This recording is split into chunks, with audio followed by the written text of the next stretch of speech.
இன்னைக்கு நம்ம பார்க்க போற ஸ்ட்ரக்சர் என்னன்னா for the sake of. For the sake of அப்படின்னு என்ன அர்த்தம்னா தமிழ்ல நலனுக்காக ஆர் நன்மைக்காக அப்படிங்கிற அர்த்தம். எக்ஸாம்பிள்ஸ்க்கு உன்னோட ஹெல்த்துக்காக தான் அவ அப்படி பண்ணா, உன்னோட குடும்பத்திற்காக தான் நான் இப்படி பண்ணேன், அவங்களோட எஜுகேஷனுக்காக தான் அவங்க அப்படி பண்ணாங்க. இந்த மாதிரி நாம ஒரு நலனுக்காக நாம பேசுவோம் இல்லைங்க.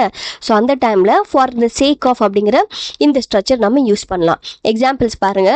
He stopped drinking for the sake of his health. He stopped drinking for the sake of his health. அப்படின்னு என்ன அர்த்தம்? அவன் தனது ஆரோக்கியத்திற்காக குடிப்பதை நிறுத்தி விட்டான். நெக்ஸ்ட் பாருங்க. She works hard for the sake of her family. She works hard for the sake of her family. அப்படின்னு என்ன அர்த்தம்? அவள் குடும்பத்திற்காக கடினமாக உழைக்கிறாள் அப்படிங்கிற அர்த்தம். ஸோ இந்த மாதிரி தமிழ்ல ஆரோக்கியத்திற்காக குடும்பத்திற்காக அப்படின்னு நம்ம பேசும்போது நம்ம இங்கிலீஷ்ல ஃபார் த சேக் ஆஃப் அப்படிங்கிற இந்த ஸ்ட்ரக்சர் நாம யூஸ் பண்ணலாம்.